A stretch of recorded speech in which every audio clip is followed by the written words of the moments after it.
누가복음 14장 7절에서 11절까지 말씀입니다.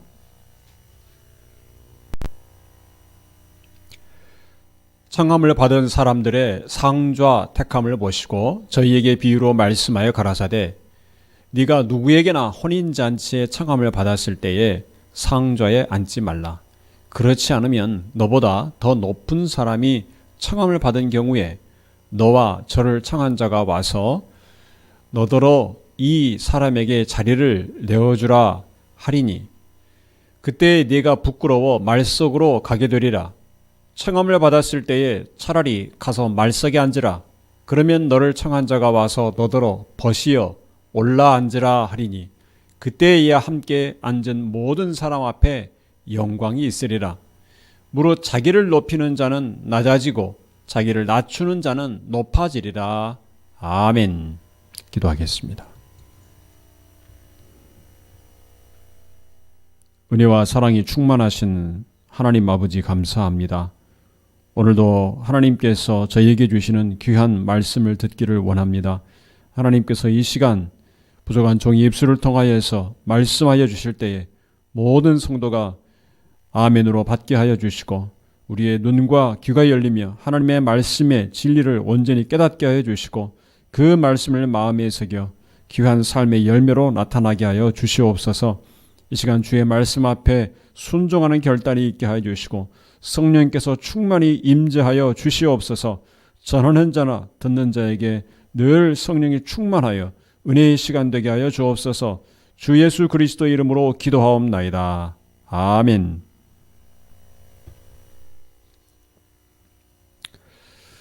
이 세상에는 나는 좋아하지만 상대방이 하는 것은 받아주기 힘든 것들이 있습니다. 그 중에 하나가 자랑이 아닐까 생각합니다. 사람들은 자기가 가진 것을 자랑하고 싶어 합니다. 돈을 가진 사람은 돈을 자랑하고 싶어 하고 건강한 사람은 자기의 그 튼튼한 육체의 건강을 자랑하고 싶어 합니다. 지식이 많은 사람은 지식을 과시하고 싶어 하고 자기의 능력을 자랑하고 또 자식을 자랑하는 사람들이 있습니다. 심지어는 자기 것이 아니지만 자기가 어느 누구 높은 사람, 권력 있는 사람과 같은 학교를 나왔다. 같은 고향에서, 고향 출신이다. 또 그 사람 친척이다. 이런 것도 자랑하고 싶어 합니다. 그렇게 해서 나는 얼마든지 자랑하고 싶어 하는데 다른 사람들이 그런 자랑하는 것은 처음에는 좀 듣다가 나중에는 계속 듣기가 거부감이 할 때가 많습니다. 반대로 상대방이 하는 것은 좋지만 내가 하는 것은 쉽지 않은 것들이 있습니다. 그 중에 하나가 아마 겸손일 것입니다. 겸손은 사람들 앞에 미덕이라고 칭송을 받지만 그것을 자신이 실천하기는 쉽지가 않습니다. 왜냐하면 이 세상은 갈수록 경쟁이 치열하고 서로 갈등하고 다투는 일들이 많기 때문입니다. 그런 상황에서 겸손한 것은 손해를 보는 일이라고 생각되기 쉽습니다. 심지어는 상대방이 보여주는 겸손까지도 의심할 때가 있습니다. 그것이 또 나에게 어떤 것을 가져가고 탈취하는 그런 속셈이 아닌가 하는 그런 일도 생깁니다. 세상에서 사람들은 더 많이 가지려고 합니다. 그런데 가질 수 있는 것이 제한되어 있기 때문에 내가 그것을 가지려면 상대방의 몫이 적어집니다. 상대방으로부터 빼앗아 와야만 하는 상황이 벌어집니다. 그래서 겸손이 쉽지가 않은 것입니다. 겸손이 곧 자기에게 손해라고 생각하기 쉬운 세상입니다. 오늘 본문도 그 중에 한 가지 예입니다. 오늘 본문에 있지는 않지만 앞에 있는 1절에 보면 예수님께서 바리새인 중에 높은 사람의 집에 초청되셨습니다. 식사에 함께하도록 초청되었습니다. 그리고 그 자리에는 다른 사람들도 같이 초청이 되었습니다. 7절에 보면 식사 자리에 초청을 받은 사람들이 상좌, 즉 높은 자리에 앉으려 하는 것을 예수님께서 보셨습니다. 그리고 그들의 교만함을 비유로 지적해 주십니다. 바리새인들은 누구보다 이 종교적인 열심, 율법을 지키겠다는 그 열심이 뛰어난 사람들입니다. 그런데 그 열심을 사람들 앞에 나타나기를 좋아합니다. 그래서 그들이 기도하거나 구제하거나 어떤 종교적 행위를 하면 사람들 앞에서 하기를 좋아합니다. 사람들이 많은 사거리에서 거기서 기도하기를 좋아합니다. 그러니 그러한 자세가 이렇게 초청돼 간 그 식사 자리에서도 서로 높은 자리에 앉으려는 교만으로 이어지기가 쉬운 것입니다. 이 높은 자리를 차지하려는 세상 사람들의 그 어리석음을 예수님께서 비유로 가르쳐 주셨습니다. 혼인잔치를 예로 들고 있습니다. 혼인잔치에는 특히 초청된 사람들의 격식이 중요합니다. 엄연히 그 혼인잔치와 그 주인이 있기 때문에 초청된 손님들은 주인이 정해진 순서에 따라서 자리에 앉게 되어 있습니다. 잔치에 내가 가장 먼저 도착했을 때 높은 자리에 앉고 있으면 다음에 더 높은 사람이 왔을 때 주인이 와서 그 자리를 양보하라고 한다는 것입니다. 사람들이 별로 없을 때는 내가 높은 자리에 앉아도 뭐 그게 큰 문제가 되지 않을 수 있습니다. 어느 정도 시간 동안 유지할 수 있습니다. 그런데 사람들이 계속 그 잔치에 도착하고 많아진 후에는 더 높은 사람이, 자기보다 더 높은 사람이 왔을 때 그곳에 모인 많은 사람들 앞에서 자리를 내놓아야 합니다. 이미 많은 사람들이 와 있기 때문에 모두가 일어나 자리를 한 자리씩 내려앉기가 쉽지 않을 것입니다. 높은 자리를 차지했던 그 사람만 남아있는 자리, 즉 낮은 자리로 가게 될 것입니다. 그래서 많은 사람 앞에 수치를 당한다는 것입니다. 자기의 분수도 모르고 자기의 위치도 모르고 높은 자리에 앉았다고 손가락질을 받을 수도 있습니다. 그래서 예수님은 차라리 말석, 즉 가장 끝자리, 가장 낮은 자리에 가서 앉으라고 하십니다. 그러면 많은 사람들이 모여있을 때 주인이 와서 높은 자리에 올라 앉으라고 할 것이라는 것입니다. 자기가 앉았던 자리보다 더 높은 자리, 즉 많은 사람들이 보는 앞에서 주인에 의해서 높은 자리에 가게 되는 영광을 받게 되는 것입니다. 예수님의 이 비유에서 우리는 몇 가지 교훈을 얻을 수 있습니다. 첫째로는 교만, 즉 자기를 높이는 것이 어리석다는 것입니다. 우리가 살아가는 세상에는 질서가 있습니다. 법이 있습니다. 도덕이 있고 또 윤리가 있습니다. 질서가 없다면 이 세상, 이 사회는 엉망이 될 것입니다. 쉽게 말해서 그런 세상을 어떤 사람은 동물의 왕국이라고 합니다. 힘만이 지배하는. 그런데 그 무리를 지어 살아가는 동물들 사이에도 서열 다툼이 치열합니다. 서열이 있습니다. 그 서열이 한번 정해지면 그 서열을 따라야 됩니다. 늑대나 어떤 다른 동물들 보면 원숭이도 그렇고 그것을 무시하면 큰 피해를 입습니다. 서열의 지도자로부터 크게 혼이 날 수도 있습니다.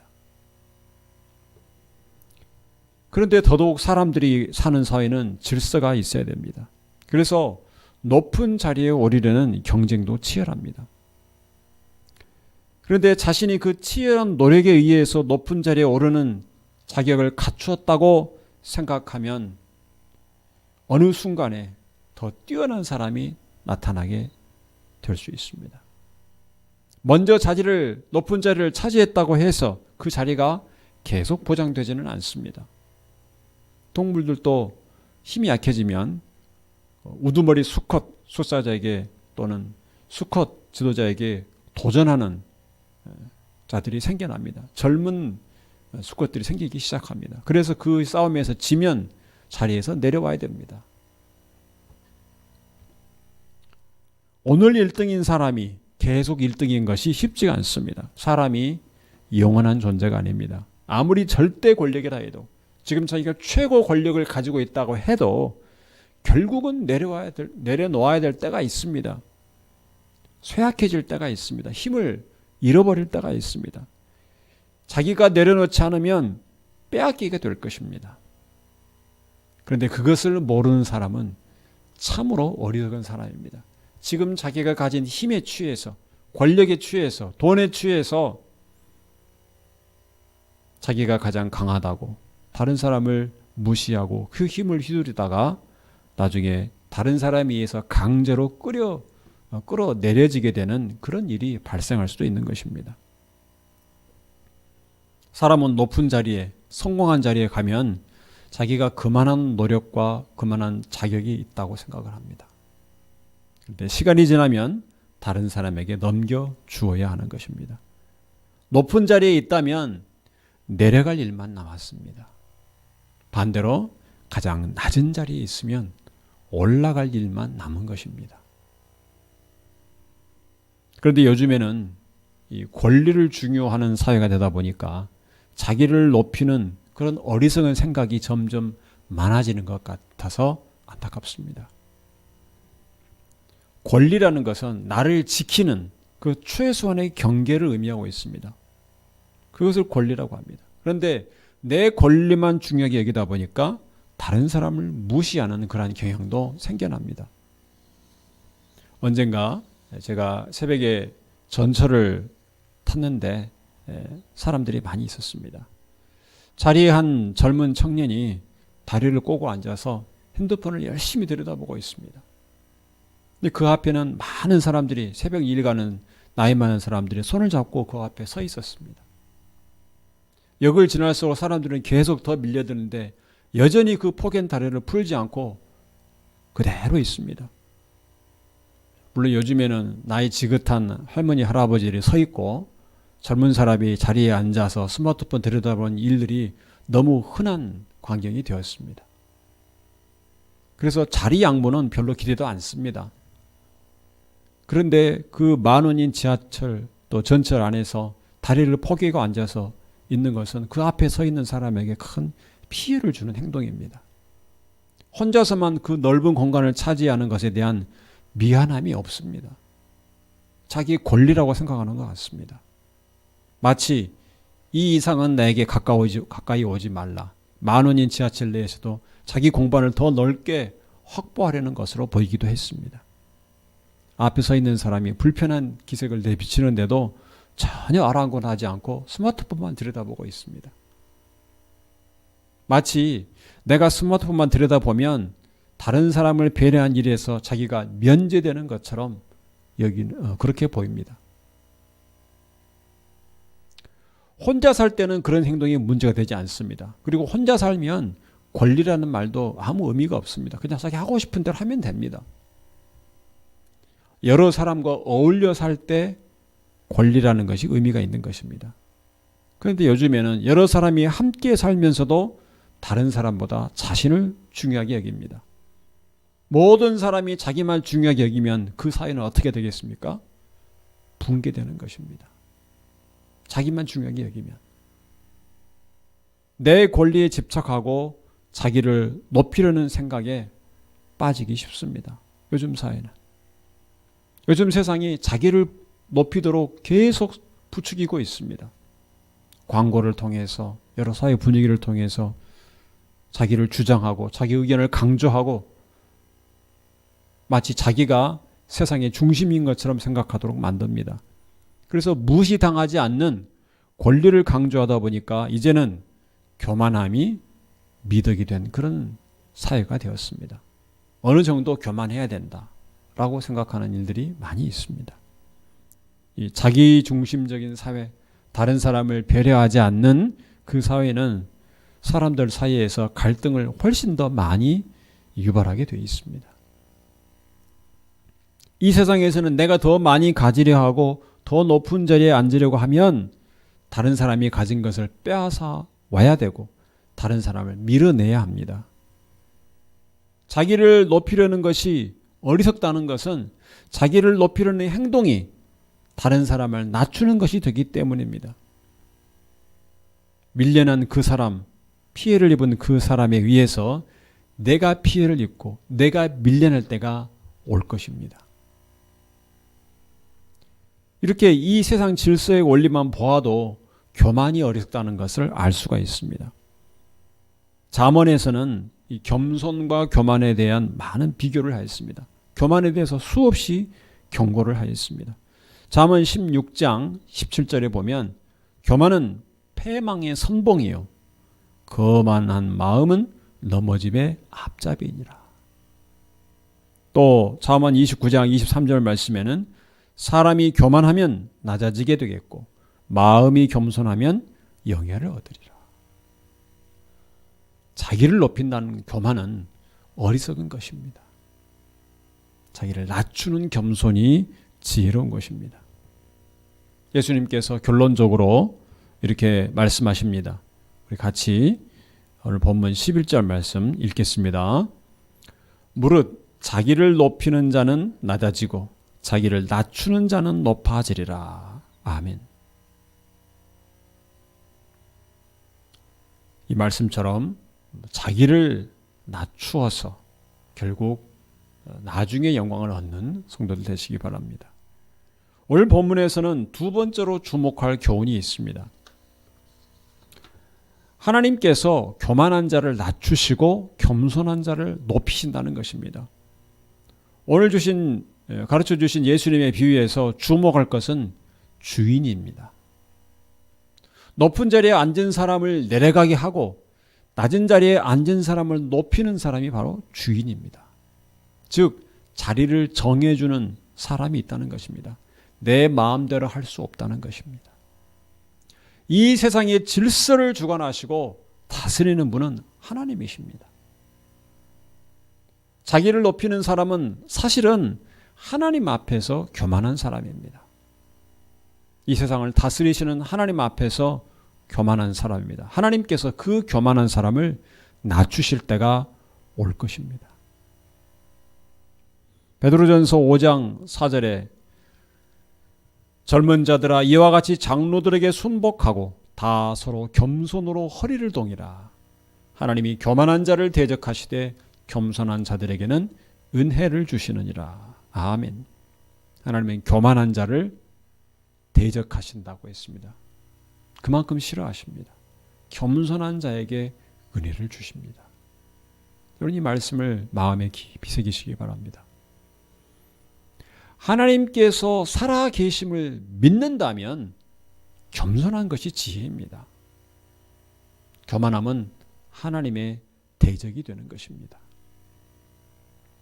이스라엘의 초대 왕인 사울은 그가 사무엘과 또 이스라엘 백성에 의해서 왕으로 뽑혔을 때 처음에는 겸손했습니다. 사람들이 숨어있는 사울을 찾아서 데려올 정도였습니다. 자기가 왕에 합당치 않다고 숨어 있었을 때 사람들이 찾아서 데려왔습니다. 그렇게 처음 왕이 되었을 때에는 겸손했는데 그 사울이 왕이 되고 난 후에 교만해졌습니다. 아말렉 족속을 전멸시키라는 남녀노소 짐승까지도 전멸시키라는 하나님의 명령을 거부한 것입니다. 다 전멸시키지 않고 그 중에 자기 마음에 든 것, 좋은 것들은 남겼습니다. 하나님께 제사를 드린다고 핑계를 대면서 하나님의 말씀에 불순종한 것입니다. 살아계신 하나님 앞에 교만한 그는 결국 하나님의 버림을 받았습니다. 솔로몬은 처음에 그가 왕이 되었을 때 스스로를 낮추었습니다. 솔로몬이 하나님 앞에 일천번제를 드린 후에 하나님께서 그에게 무엇을 원하는지 구하라고 하셨습니다. 그때 솔로몬은 하나님께 말씀합니다. 열왕기상 3장 7절에 나의 하나님 여호와여 주께서 종으로 종의 아비 다윗을 대신하여 왕이 되게 하셨사오나 종은 작은 아이라 출입할 줄을 알지 못하고. 그는 자신을 작은 아이라고 낮추었습니다. 물론 그가 어린이는 아닙니다. 장성하여 왕이 되었습니다. 그럼에도 불구하고 하나님 앞에서 자신을 작은 아이라 이렇게 낮추었습니다. 그리고 하나님께 많은 백성을 재판하고 다스릴 수 있는 지혜를 달라고 하나님께 구했습니다.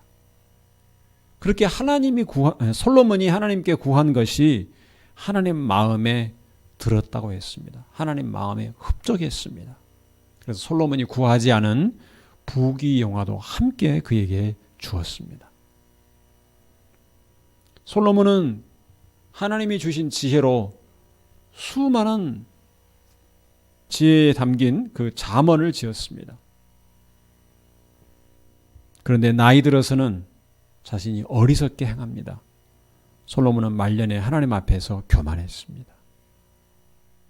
많은 이방 여인을 왕비와 후궁으로 두었는데 그들에 의해서 우상을 섬기고 이방신을 섬긴 것입니다. 열왕기상 11장 6절에 보면 솔로몬이 여호와의 눈 앞에서 악을 행하여 그 붙인 다윗이 여호와를 온전히 조춤같이 좇지 아니하고 하나님만 경외하는 그 지혜를 버리고 우상을 섬기고 다른 신을 경배합니다. 모압에 가증한 그모스와 암몬의 신 몰록을 위한 산당을 지었습니다. 솔로몬이 살아계신 하나님 앞에 얼마나 교만했는가를 보여주고 있습니다. 그리고 이 일로 말미암아 이스라엘이 남과 북으로 나누어지게 됩니다. 교만은 결국은 하나님을 무시하고 하나님의 말씀을 거역하는 것으로 나타납니다. 그래서 하나님의 말씀을 듣고도 순종하지 않는 것은 하나님 앞에 교만입니다. 하나님께서 교만한 자를 대적하신다 했습니다. 그러니 하나님 말씀을 듣고도 순종하지 않고 있다면 하나님 앞에 속히 회개할 것입니다. 하나님 말씀을 들었음에도 불구하고 순종하지 않고 하나님을 무시한, 하나님의 명령을 거부한 그 죄를 회개해야 할 것입니다. 교만은 그 자체로 죄입니다. 모든 죄의 시작은 교만이었습니다. 아담이 범죄한 것은 선악과를 먹지 말라는, 네가 그것을 먹으면 정령 죽으리라, 이 하나님의 말씀을 무시하는 것입니다. 하나님의 말씀 앞에 교만한 것, 그것이 죄인 것입니다. 우리는 교만이 그 자체가 하나님 앞에 죄인 것을 기억을 해야 됩니다. 그리고 그 교만은 더 큰 죄를 불러올 것입니다. 모든 것이 잘 되고 있을 때, 성공하였다고 느낄 때, 그때 우리의 마음이 높아지지 않도록 항상 경계해야 됩니다. 다윗이 하나님 앞에서 큰 범죄했던 때가 언제입니까? 모든 적들을 평정하고 다 나라가 평안하고 잘 되었다고 느낄 그때 하나님 앞에서 큰 죄를 지은 것입니다. 그래서 우리는 항상 뭔가 이루었다고 느낄 때 교만에 빠지기가 쉽습니다. 그때 우리가 살아계신 하나님 앞에 겸손해야 됩니다. 사도 바울은 그 어느 다른 사도보다 복음을 위해서 많은 수고를 하고 고난을 당한 자입니다. 그런데 그는 그것을 자신의 공로라고 생각지 않습니다. 자기의 수고를 알아달라고 하지 않습니다. 나의 나 된 것은 하나님의 은혜로 된 것이니 라고 말합니다. 항상 하나님을 경외하는 자는 교만에 빠지지 않을 것입니다. 여러분 모두가 항상 어떤 순간에도 살아계신 하나님을 인정하고 하나님 앞에 겸손하고 하나님 말씀에 순종하는 그런 겸손한 삶을 살 수 있기를 바랍니다. 세 번째로 오늘 본문에 주신 교훈은 겸손이 하나님 나라의 원리라는 것입니다. 11절 오늘 본문 말씀에서 무릇 자기를 높이는 자는 낮아지고 자기를 낮추는 자는 높아지리라는 이 말씀에 대해서 어떤 사람이 반론을 제기할 수 있습니다. 이 세상을 보라, 이 말씀대로 이루어지지 않는 것 같다. 그런 일들이 실제로 있습니다. 세상에는 가난하고 병든 속에 죽어간 사람이 많습니다. 가난한 나라에 태어났다가 가난하게 살다가 불쌍하게 죽은 사람들이 있습니다. 처음부터 가진 것이 없었고 힘도 없이 살다가 그대로 죽은 사람들이 있습니다. 그렇다면 이 말씀대로 되어지지 않는 것이 아닌가. 자기를 낮추고 겸손했더니 오히려 그것에 대한 보상을 받지 못하고 권력에 의해서, 더 높은 강한 자에 의해서 죽임을 당한 그런 사람들도 있습니다. 그래서 이 말씀, 예수님의 말씀은 이 세상만으로 한정해서 볼 것이 아닌 것입니다. 모든 것은 하나님께서 최종적으로 판단하십니다. 자기를 높이고 낮추는 것이 단지 돈과 명예, 능력, 이 세상에 속한 것으로만 높아지고 낮아진다는 그런 판단을 해서는 안 됩니다. 가난한 자라고 하여도 하나님의 말씀을 무시하면 하나님 앞에서 교만한 것입니다. 모든 사람은 죄인입니다. 그리고 모든 죄인은 하나님 앞에서 교만한 자입니다. 그래서 예수님을 영접한다는 것은 내가 내 인생의 주인인 자리에서 내려오는 것입니다. 예수님을 나의 주인으로, 나의 왕으로 모시는 것입니다. 그것이 예수님을 영접하는 것입니다. 겸손한 자리로 내려오는 것입니다. 교만한 자리에서. 하나님이 인정하지 않는 교만한 자리에서 하나님이 인정하는 겸손한 자리로 내려오는 것입니다. 그것이 예수님을 영접하는 것입니다. 내 생명과 내 건강과 내 능력과 나의 모든 돈과 물질 모두를 주님께서 다스리도록 하는 것입니다. 예수님을 주인으로 모시는 것입니다. 그래서 신앙의 가장 기본적인 자세는 겸손인 것입니다. 내가 주인임을 인정하는 것이 하나님 앞에서의 겸손입니다. 내가 무슨 죄가 있기에 죄로부터 구원을 받아야 되느냐. 나는 그런 죄 없다. 법에 의해서 나는 걸릴 것이 없다. 이렇게 자랑하는 사람들. 하나님 앞에서 교만한 것입니다. 복음을 받아들이지 않는 것, 하나님을 인정하지 않는 것이 큰 교만입니다. 그래서 하나님 나라의 원리는 겸손인 것입니다. 마태복음 18장에서 예수님의 제자들은 천국에서 누가 큰가 예수님에게 물었습니다. 그때 예수님을 말씀하십니다. 마태복음 18장 4절에 그러므로 누구든지 이 어린아이와 같이 자기를 낮추는 그이가 천국에서 큰 자니라. 하나님 나라에서 큰 자는 자기를 낮추는 자이다. 겸손한 자이다.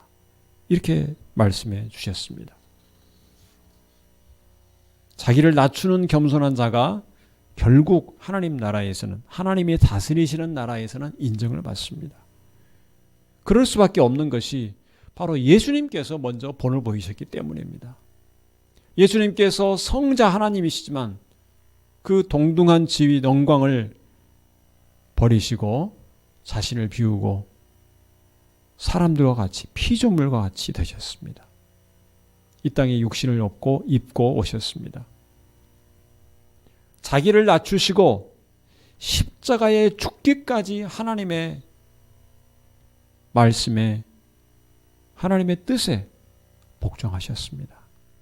이보다 더한 겸손이 어디에 있겠습니까? 예수 그리스도를 주인으로 모신 자라면, 예수님을 믿는 성도라면 바로 이 예수님의 겸손을 따라야 하는 것입니다. 그래야 하나님 나라의 백성입니다. 그래야 그리스도인입니다. 이처럼 겸손을 보이신 예수님을 하나님께서 지극히 높여주셨습니다. 모든 이름 위에 뛰어난 이름을 주셨다고 했습니다. 하늘과 땅에 있는 모든 자들이 예수의 이름에 무릎을 꿇게 하셨다고 했습니다. 죽음을 이기신 예수님은 모든 만물 위에 지극히 높임을 받습니다. 죽기까지 복종하신 겸손하신 예수님을 하나님께서 지극하게 높여주셨습니다. 예수님처럼 우리도 천국에서 주님과 함께 왕노릇 할 것입니다. 그래서 지금 이 세상에서 낮은 자리에 있다 해도 억울할 것이 없습니다. 자기를 낮추는 자는 높아지리라는 이 말씀은 천국까지도 포함하는 것입니다. 이 세상에서는 낮은 자리에서 선하게 취급받는 자리에서 있다가 세상을 마감해도 하나님께서 지극히 높여주는 자리에 올라가게 될 것입니다. 그러므로 천국에 이르는 소망을 가진 성도라면 이 세상에서 자기를 낮추는 것이 결코 억울한 일이 아닙니다. 이 세상으로만 한정시켜서 볼 문제가 아닌 것입니다. 이 세상에서 내가 손해보고 내가 피해 입고 내가 겸손함으로 사람들에게 우습게 보일 수 있을지 모르나 하나님께서 우리를 지극히 높여주실 것을 믿어야 하는 것입니다. 성도 여러분, 여러분이 이 세상에 살 때 교만은 어리석은 것이고 겸손은 지혜로운 것을 알 수 있습니다. 그러나 그 무엇보다 살아계신 하나님을 인정하는 것이 참 겸손입니다. 하나님 앞에 우리의 교만함을 버리고 하나님만 경외하는 성도들이 되시기 바랍니다. 우리의 삶 속에서 이 교만과 겸손은 늘 부딪히는 문제입니다. 나를 높일 것인가, 낮출 것인가. 사람들과의 관계에서 늘 부딪히는 문제입니다. 그때 예수님이 보여주신 겸손을 본받아서 하나님 말씀에 순종하시고 하나님께서 지극히 높여주시는 그 영광에 이르는 마침내 이르는 성도들이 되시기를 주님의 이름으로 축원합니다. 기도하겠습니다. 온 세상을 다스리시며 높은 자는 낮추시고 낮추는 자는 높이시는 하나님 아버지, 우리가 하나님 앞에서 늘 겸손하게 하여 주옵소서.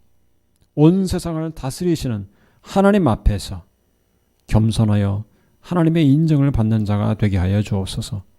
교만한 자는 대적하시고 겸손한 자에게는 은혜를 주신다고 하였습니다. 우리 하나님 앞에 늘 하나님의 말씀 앞에 겸손한 자들이 되게 하여 주옵소서.